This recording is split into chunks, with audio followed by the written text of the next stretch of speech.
Buenos días, estimados hermanos. Todavía un gran privilegio para mí estar con todos ustedes para esta conferencia.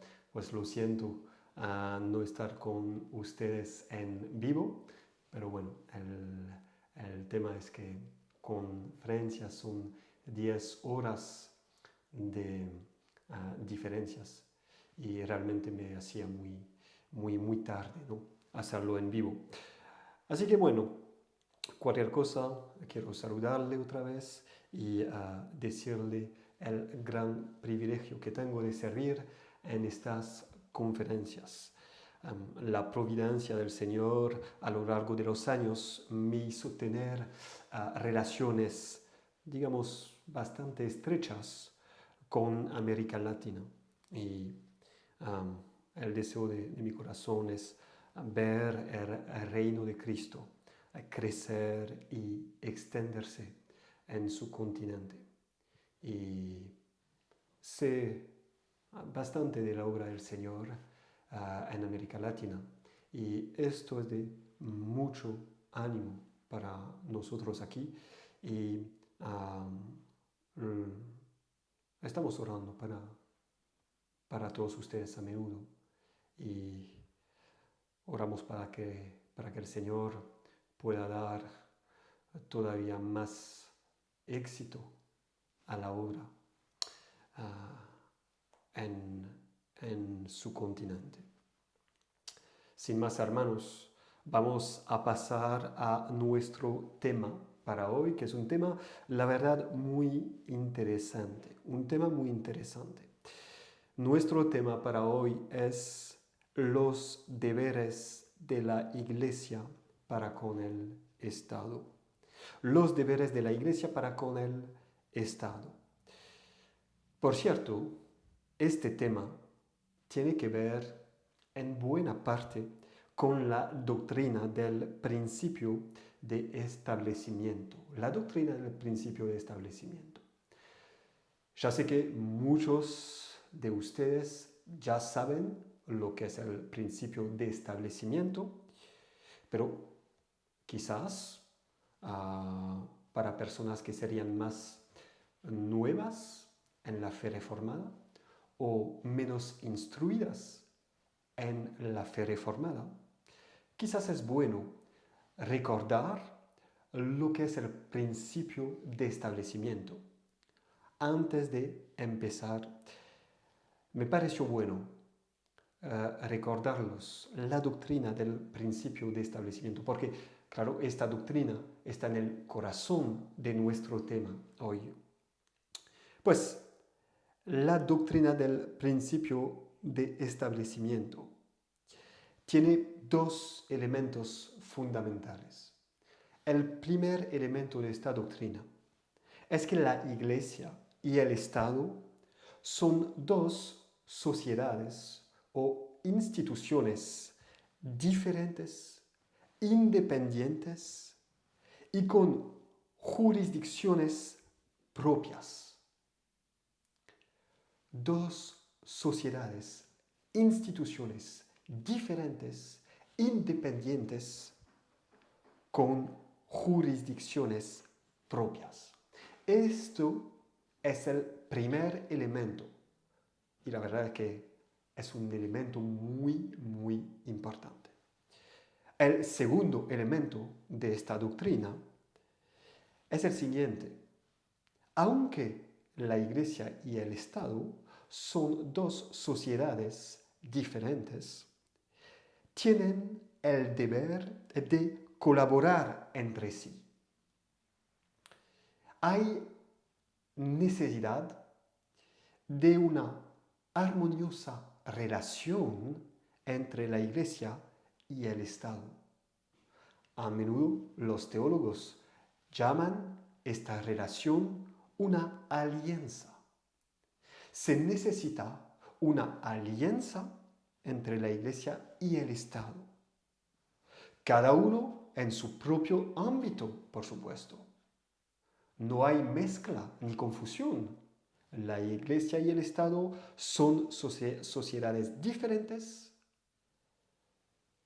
y permanecen diferentes, pero cada una en su propio ámbito sometida a Cristo, a Dios y a su palabra. Esto es en breve la doctrina del principio de establecimiento. Tenemos dos sociedades diferentes que tienen el deber de relacionarse, de colaborar entre sí.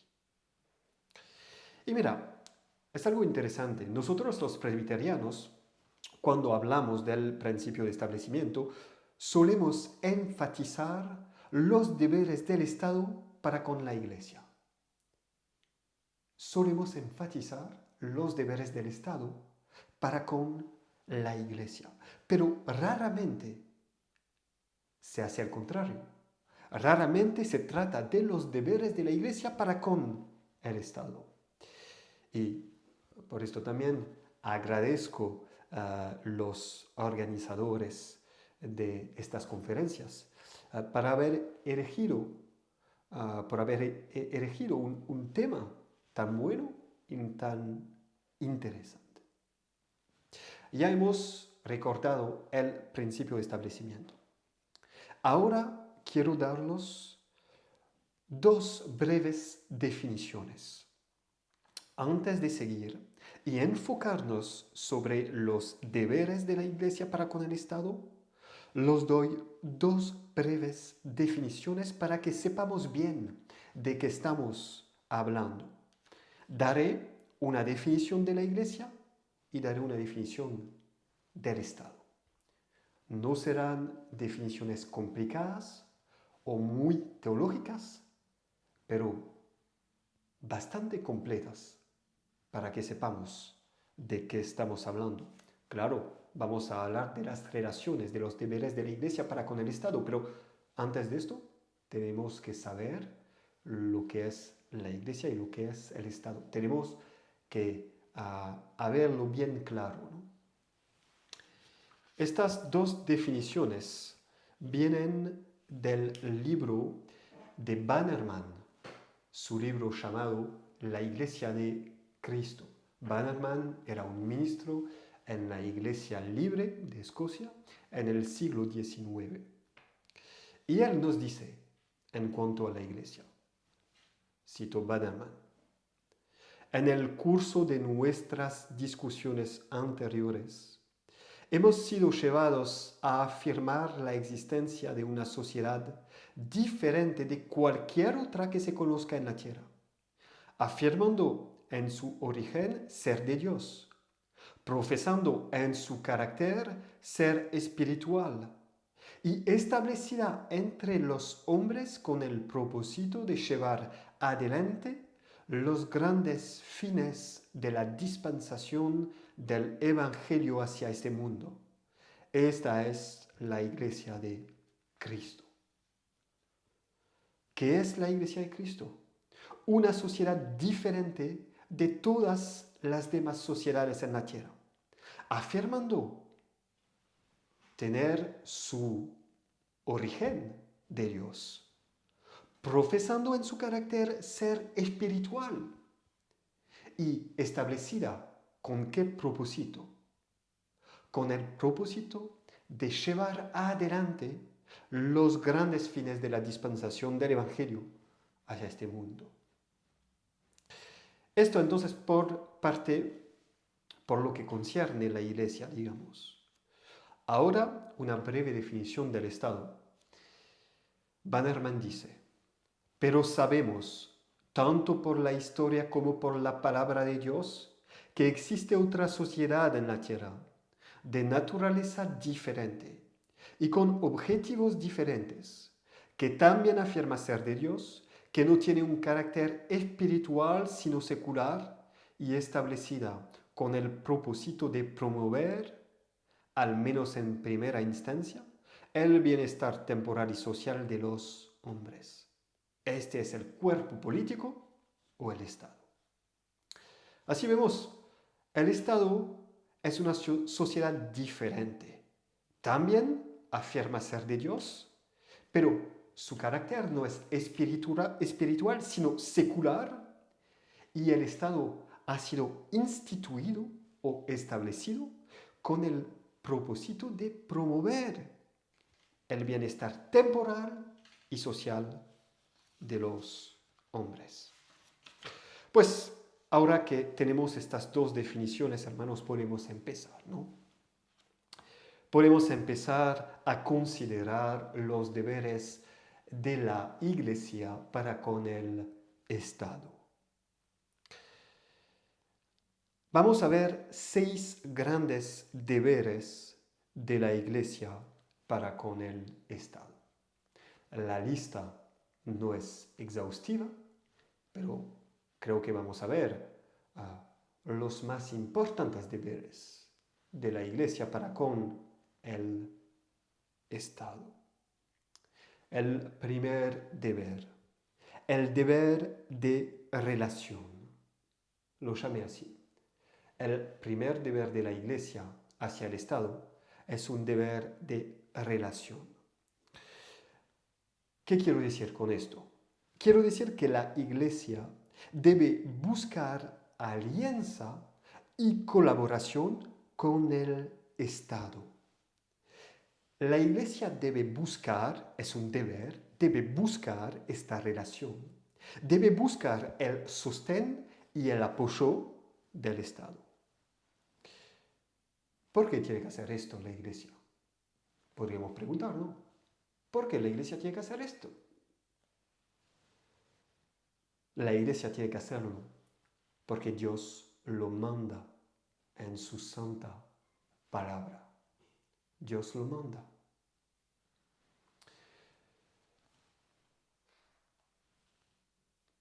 Este deber procede de una buena comprensión y una buena aplicación del quinto mandamiento. Nada más ni nada menos. Este deber es un deber exigido por el quinto mandamiento. Y antes de pasar a considerar 3 textos en la Biblia que nos hablan de este deber de relación entre la Iglesia y el Estado, y entonces el deber para la Iglesia de buscar y desear esta relación, quiero leerlos un artículo de nuestra confesión de fe, la confesión de fe de Westminster, en el capítulo 23 y artículo 3. Dice así: los gobernantes civiles no pueden tomar la administración de la palabra y de los sacramentos, o el poder de las llaves del reino de los cielos. Y sin embargo, tienen autoridad, y es su deber, hacer lo necesario para que la paz y la unidad sean mantenidas en la Iglesia, para que la verdad de Dios se mantenga pura y entera, para que todas las blasfemias y herejías sean suprimidas, todas las corrupciones y abusos en la adoración y la disciplina sean impedidas o sean reformadas, y todas las ordenanzas de Dios sean debidamente establecidas, administradas y cumplidas. Y para el mejor cumplimiento de todo ello, tienen la potestad de convocar sínodos, estar presentes en ellos y asegurar que cuando en ellos se decida, sea de acuerdo con la mente de Dios. Ven, este texto, aunque no trata de los deberes de la Iglesia para con el Estado, al contrario, trata de los deberes del magistrado civil para con la Iglesia. Pero en este texto se presupone esta necesaria relación entre la Iglesia y el Estado. Se asume esta relación en este artículo. y en otros. Ahora pasamos a considerar, hermanos, 3 textos en la Santa Biblia que también nos hablan de esta relación necesaria entre la Iglesia y el Estado. El primer texto que consideramos juntos es un texto en el Salterio, en el Salmo 2, versículos 10 a 12. Así dice la palabra del Señor. Ahora pues, oh reyes, sed prudentes. Admitid amonestación, jueces de la tierra. Servid a Jehová con temor y alegraos con temblor. Honrad al Hijo para que no se enoje y perezcáis en el camino, pues se inflama de pronto su ira. Bienaventurados todos los que en él confían. ¿Qué se pide en este texto, hermanos? Se pide nada menos que la plena y entera sumisión del magistrado civil a Dios y a Cristo. Pero, ¿se puede hacer esto sin que el magistrado civil soporte y apoye a la Iglesia? ¿Se puede hacer esto sin que haya una armoniosa relación entre el magistrado civil, el Estado y la Iglesia? No, esto no es posible, hermanos. Este texto otra vez asume, presupone una debida y justa relación entre la Iglesia y el Estado. Una relación de colaboración armoniosa entre estas dos sociedades. Otro texto que podemos considerar juntos, Isaías capítulo 49, versículo 23. Reyes serán tus ayos y sus reinas tus nodrizas. Con el rostro inclinado a tierra te adorarán y lamerán el polvo de tus pies. Y conocerás que yo soy Jehová, que no se avergonzarán los que esperan en mí.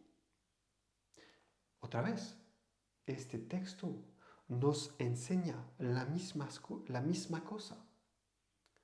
Llegará un día, hermanos, en el cual los reyes de la tierra serán ayos de la Iglesia y las reinas nodrizas de la Iglesia. ¿Se puede hacer esto sin una relación armoniosa entre la Iglesia y el Estado? La respuesta es no, claro que no.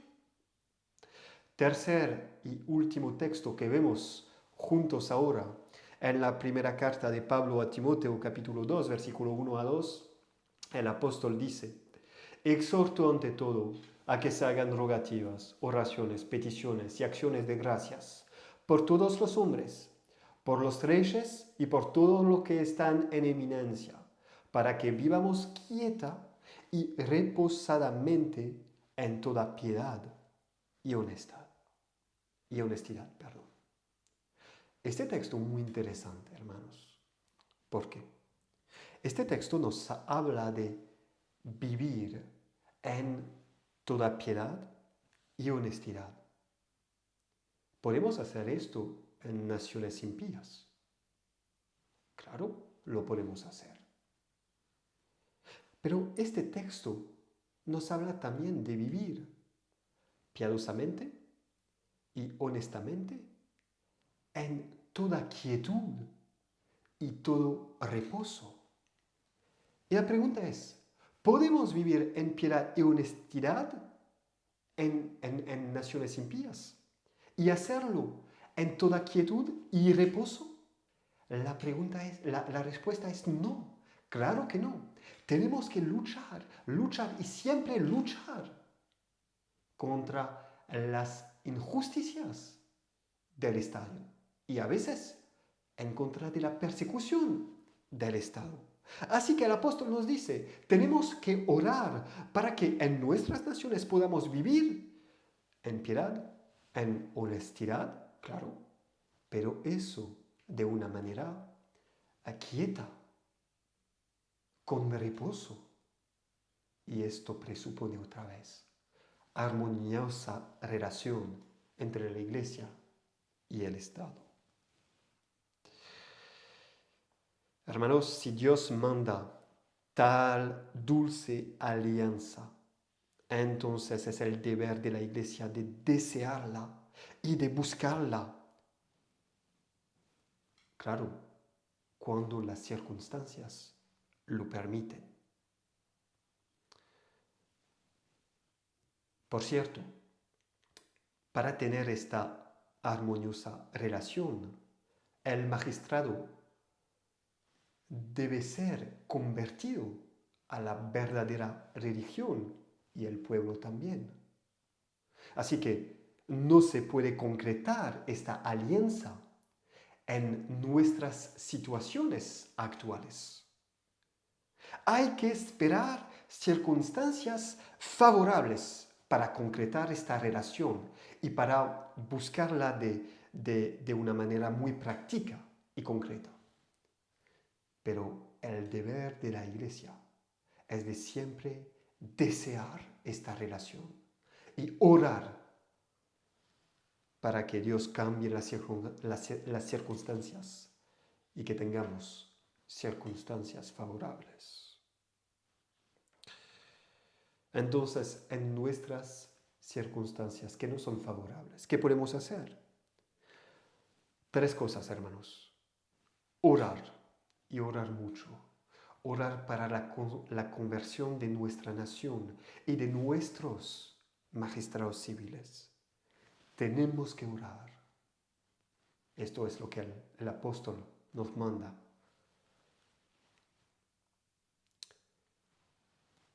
También, en segundo lugar, tenemos que enseñar esta verdad, esta doctrina del principio de establecimiento, de la necesidad de una relación entre la Iglesia y el Estado, es una doctrina sumamente importante. Esta doctrina dio nacimiento, por así decirlo, a la Iglesia Libre de Escocia en el siglo XIX. Enseña esta doctrina a los fieles en tu congregación, a tus hijos en casa. Es una doctrina muy importante. Y en tercer lugar, no solamente orar, no solamente enseñar, pero también esperar.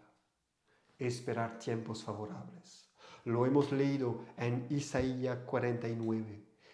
Llegará un día en el cual todos los reyes de la tierra serán ayos de la Iglesia.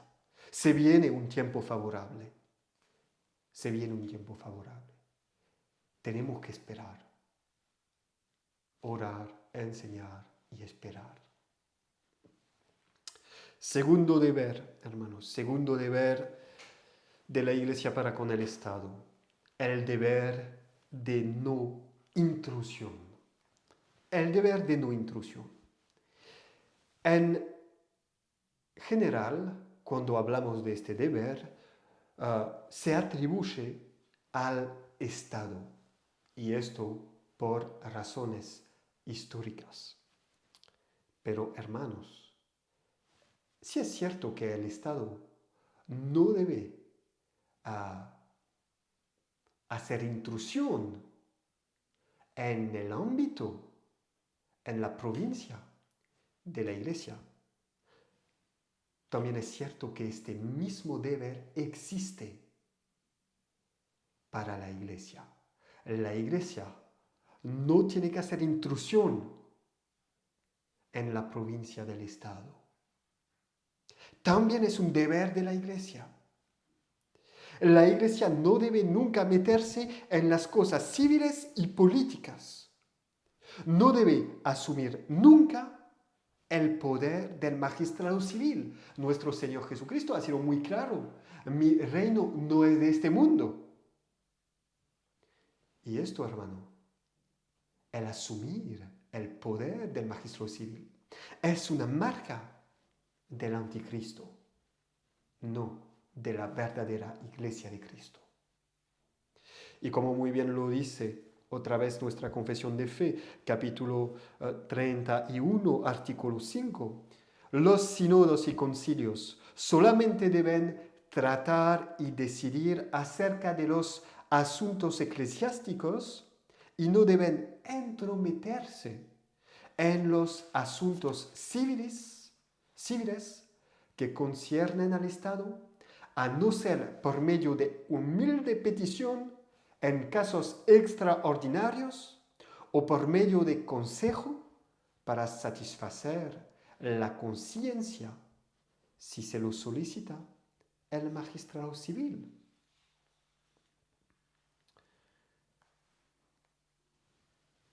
¿Y por qué? Alguien podría preguntarme. ¿Por qué la Iglesia no podría asumir el poder del magistrado civil? ¿Por qué? Bueno, de una manera muy simple, hermanos. Porque la Iglesia no es el Estado. La Iglesia no es de misma naturaleza que el Estado. Hay diferencias radicales entre la Iglesia y el Estado. Grandes diferencias. Y ahora vamos a ver las 5 grandes diferencias que existen entre la Iglesia y el Estado, para que sepan bien hasta qué punto la Iglesia es diferente del Estado y el Estado de la Iglesia. Hay 5 grandes diferencias entre la Iglesia y el Estado. Primero que todo, una diferencia en los orígenes. Una diferencia de orígenes.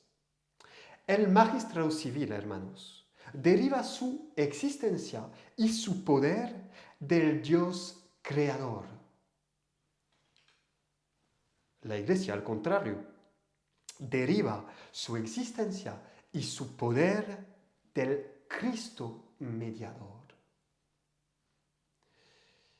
Así nos dice el teólogo escocés del siglo XVII, Gillespie. Gillespie dice: el magistrado civil es vicegerente de Dios, pero no de Cristo.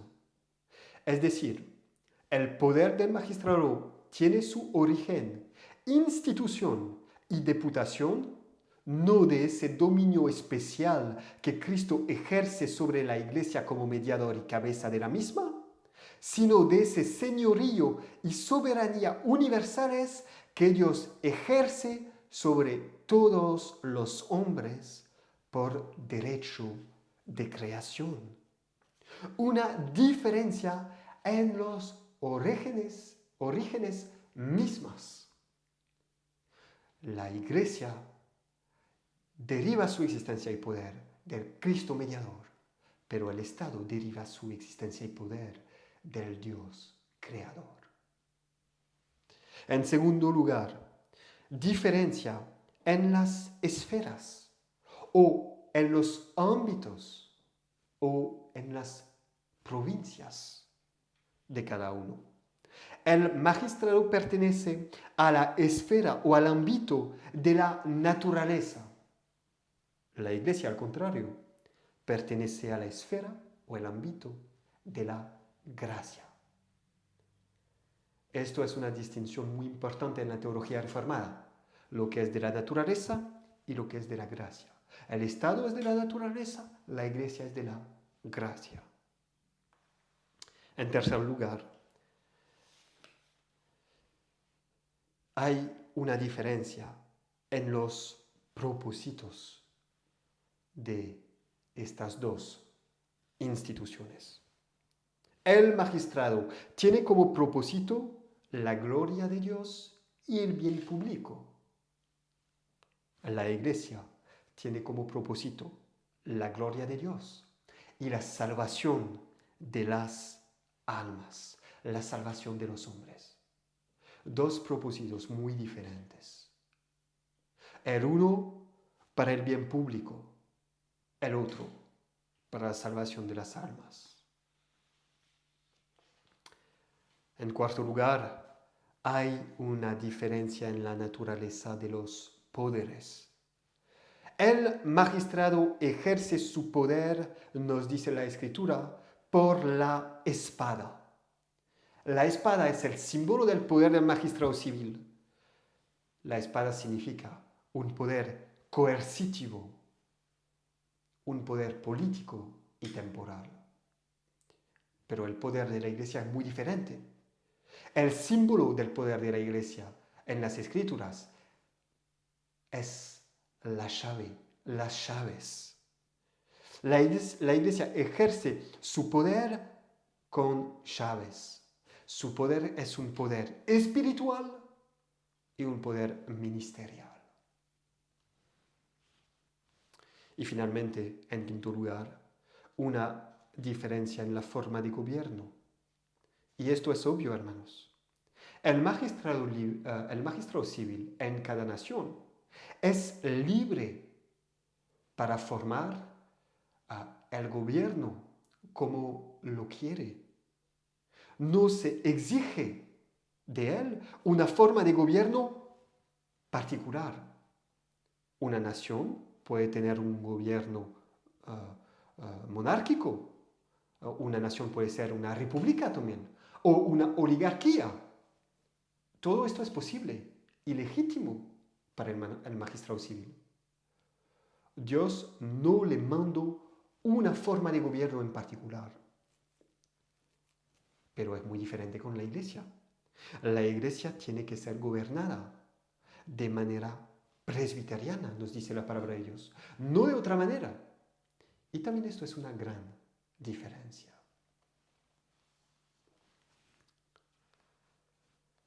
Hay un principio regulador del gobierno para la Iglesia.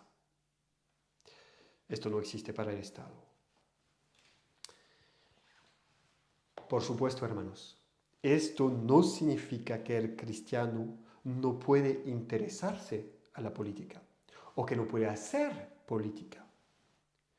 Lo que significa es que la Iglesia y sus ministros no deben nunca usurpar la jurisdicción del Estado. Ahora, el tercer deber de la Iglesia para con el Estado. Y vamos a leer un texto, Hechos capítulo 23, versículo 1 al 5. Entonces Pablo, mirando fijamente al concilio, dijo: varones hermanos, yo con toda buena conciencia he vivido delante de Dios hasta el día de hoy. El sumo sacerdote Ananías ordenó entonces a los que estaban junto a él que le golpeasen en la boca. Entonces Pablo le dijo: Dios te golpeará a ti, pared blanqueada. ¿Estás tú sentado para juzgarme conforme a la ley y quebrantando la ley me mandas golpear? Los que estaban presentes dijeron: al sumo sacerdote de Dios injurias. Pablo dijo: no sabía, hermanos, que era el sumo sacerdote, pues escrito está: no maldecirás a un príncipe de tu pueblo. El tercer deber de la Iglesia es el deber de respetar las autoridades. Y también esto es una buena aplicación, buena y necesaria, del quinto mandamiento. Muchos de nosotros, lo sé, estamos viviendo en situaciones políticas que son muy complicadas. Muchos sufren en manos de malos magistrados, ya lo sé. Pero aún así, hermanos, no es una razón para faltarle el respeto al magistrado. Y esto es lo que vemos en el texto que hemos leído. Esto es el ejemplo que nos dio Pablo. Tenemos que haber un genuino respeto para con la institución del Estado. Tenemos que honrar a las personas que nos gobiernan. La Iglesia tiene que honrar al magistrado civil. Honrarlo en corazón, en palabras y en hechos. Nos recordamos lo que dice nuestra confesión de fe en el capítulo 23, el artículo 4. Es deber del pueblo orar por los magistrados, honrar sus personas, pagarles tributos y otros derechos, obedecer sus mandamientos legales y estar sujetos a su autoridad por causa de la conciencia. La infidelidad o la diferencia de religión no invalida la autoridad legal y justa del magistrado, ni exime al pueblo de la debida obediencia a él. Y sigue diciendo que esto vale para las personas eclesiásticas. Es el deber del pueblo. Y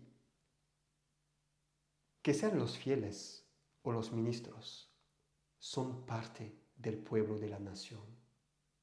Sí, son parte de la iglesia, pero también de la nación. Y es su deber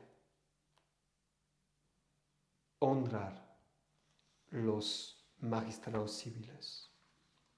Y ya sé que a veces puede ser muy difícil, hermanos.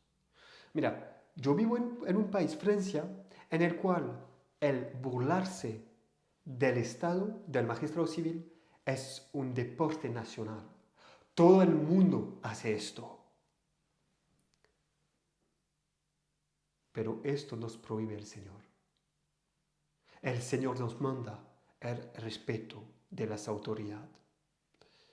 La falta de respeto por parte de la Iglesia para con el Estado traerá maldición sobre nosotros, no bendición. Escrito está, no maldecirás a un príncipe de tu pueblo. Y esto, hermanos, no significa que no podamos condenar a malos hechos del Estado. Esto significa simplemente que no podemos quitarle al magistrado civil el respeto y la honra que se le debe. Y ahí tenemos quizás uno de los pecados más comunes en la iglesia. Tenemos que tener cuidado con esto, respetar las autoridades. Podemos condenar malos actos, pero nunca debemos faltarle el respeto al magistrado. Ahora, cuarto deber de la Iglesia para con el Estado, que llame el deber de enseñanza. La Iglesia, lo hemos visto ayer, tiene el deber de ser columna y baluarte de la verdad. Entonces, la voz de la Iglesia, enseñando la verdad de la palabra de Dios, tiene que ser escuchada y entendida por todos, incluso el magistrado civil, incluso el Estado. Y la Iglesia tiene una función casi profética para con el Estado, haciéndole conocer la verdad de la palabra de Dios, como lo hacían los profetas en aquel tiempo. Lo vemos en la Biblia, ¿no? Vemos a Natán haciendo esto con David. Lo vemos con Cristo frente a Pilato. Lo vemos con Pedro frente a los jefes del pueblo. Lo vemos con Pablo frente a las autoridades romanas. Hermanos, si el magistrado tiene que gobernar según la palabra de Dios, también tiene que oír la voz de la iglesia, enseñando la palabra de Dios, enseñando todo el consejo de Dios, enseñando la sana teología. Quinto deber de la iglesia para con el Estado. El deber de la confesión de fe. Lo hemos visto un poco ayer. Tener una confesión de fe es algo muy importante y es un deber para la iglesia, un deber para sí misma. Pero también, hermanos, es un deber para con el Estado.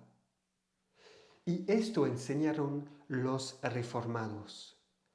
Esto pensaban que el tener una confesión de fe era un deber de la iglesia para con el Estado también. ¿Por qué? Dos razones. Primero que todo, para que el Estado pueda conocer la doctrina de la iglesia. Si el Estado tiene que soportar y apoyar esta doctrina, pues tiene que conocerla. ¿Cómo la puede conocer? A través de una confesión de fe. Y en segundo lugar, es necesario para que el Estado, y este punto es muy importante, para que el Estado pueda tener una garantía de parte de la Iglesia en cuanto a su libertad y su autoridad, pero a su libertad y a su independencia en su propio ámbito. Es necesario para que el Estado pueda tener una garantía de parte de la Iglesia en cuanto a su libertad y independencia en su propio ámbito. En otras palabras, es necesario para que el Estado pueda ser seguro que no habrá intrusión de la Iglesia en su provincia, en sus cosas. Voy a leerlos otra vez lo que nos dice Bannerman en cuanto a esto. Bannerman dice esto: el magistrado tiene derecho a esperar que la sociedad espiritual no interponga ningún obstáculo o impedimento en el camino de esa autoridad y libertad que, dentro de su propia provincia, Dios ha dado a los poderes civiles como su ordenanza para el bien. En otras palabras, en cualquier alianza establecida entre la Iglesia y el Estado tiene derecho a exigir una garantía de la Iglesia respecto a sus principios y práctica, o una confesión de fe en la cual el magistrado civil pueda recibir una declaración de las doctrinas que la Iglesia promulgue, de la regla de disciplina por la cual actúe y de la extensión y límites de esa autoridad que reclama. Así la confesión de fe también es un deber para con el Estado. Esta confesión, ¿cómo lo hace nuestra confesión? Tiene que indicar precisamente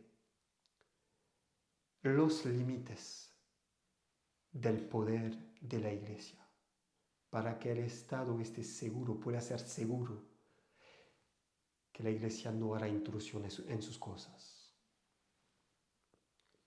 Sexto y último deber para hoy: el deber de ser fuerte. La Iglesia tiene el deber de ser fuerte. ¿Por qué? Porque tiene el deber de ser la vida interna de la nación. Sin una Iglesia fuerte no hay pueblo fuerte. Y sin un pueblo fuerte no habrá nación fuerte. Y también vemos ahí la necesidad de esta relación, de esta alianza entre la Iglesia y el Estado. Permíteme citar una última vez a Bannerman, que nos habla de esto. Él dice: y ahora, con una revelación inspirada de Dios en sus manos, ¿qué es lo que el Estado aprende en cuanto a sus propios intereses y deberes?